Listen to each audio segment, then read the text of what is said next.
The early days of arcade games came and went in just a few short years. People got tired of one-screen games like Pac-Man and Popeye quickly, and the arcade mania of the late 70s and early 80s died away as people lost interest. Keeping the kids coming back with all those quarters required constant innovation. Something new, something exciting that no one has seen before. This led developers into a graphics arms race that would keep arcades relevant for the next 20 years.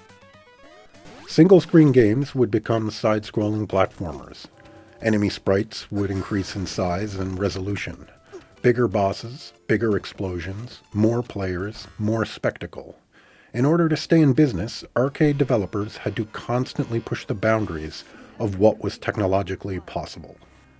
Achieving realistic visual depth in the screen, or 3D graphics, was a holy grail big developers would chase throughout the 1980s and 90s, and their successes and failures would pave the way for pretty much all modern video games. One of the earliest attempts at this was the use of vector graphics.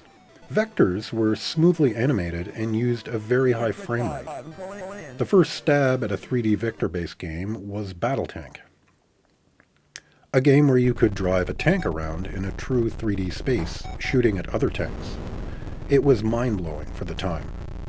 Other vector-based games followed, but the limitations of using a graphics engine which only displayed the outline of a tank or a TIE fighter wore thin quickly, and gave way to more powerful, sprite-based attempts at 3D gaming. Check out the game Exerion.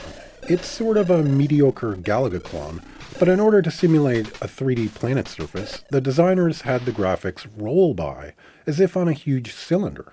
This innovative design was ingenious and effective, and this technique can still be seen in modern games today. Other attempts at 3D graphics, like Sega's Zaxxon, were also very effective, but presented a new level of challenge that most casual players were not going to master, with its true 3D axis of movement on an isometric stage. Cabal saw your character facing into the screen as you mowed down wave after wave of enemies. Its evolution, as the years went on, saw some very impressive action games released using this technique. But it wasn't just shooters. Nintendo had something truly unique when it released Punch-Out! The sprites were bigger than anything attempted before, and its see-through player made it the VR boxing game simulator of its day. Other manufacturers, like Atari, would take it a huge step further with games like ZBOX, a game that saw you running around in a true 3D maze with complete freedom of movement, complete with the ability to rotate the screen 90 degrees in either direction by twisting the joystick. This was the first time anything like this was attempted in a 3D game, and the results were amazing. Sega was a power player in the arcade industry, and their line of super scalar games were not just arcade games, they were amusement park rides in their own right.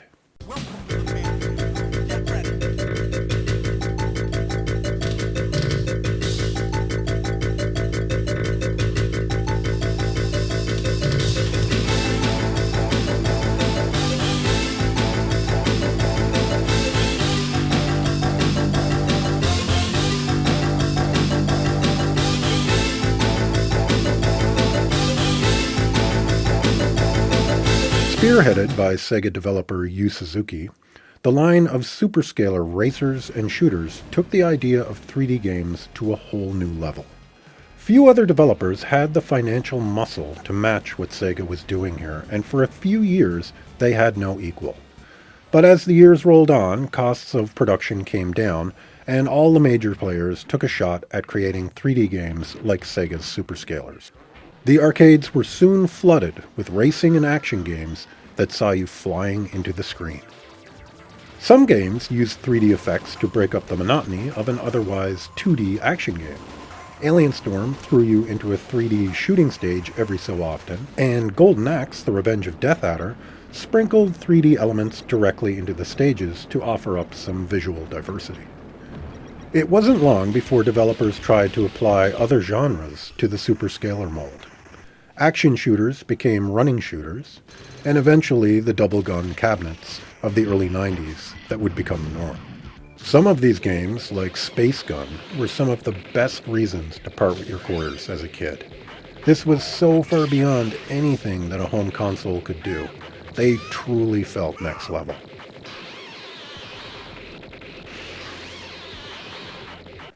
As the arcade era came winding down in the mid-90s, the NeoGeo had a few great last stabs at creating some amazing 3D action games, with the Super Spy and the Cross Swords series. Building on what Nintendo had done with Punch-Out, but ratcheting up the graphics and violence to insane levels. Fewer games in an arcade look like a true murder simulator like the Super Spy. During the 1990s, Yu Suzuki would strike again with the Virtua series, using actual polygonal models with none of the smoke and mirrors of yesterday. This would, of course, lay the framework for the video game industry we know today. Yu Suzuki's contributions to the video game industry as a whole is unparalleled and very underappreciated. So, the next time you're enjoying any modern video game on your console or PC or handheld, raise a glass to Yu Suzuki and the brave developers at Atari in the early 1980s, and the clunky and quaint attempts they made to produce 3D games and move the industry forward. Hey, thanks very much for watching my video on the history of 3D in arcade games. Please like or dislike if you want, and please consider subscribing. Every time you do, a baby panda is released into the wild to die. See you next time.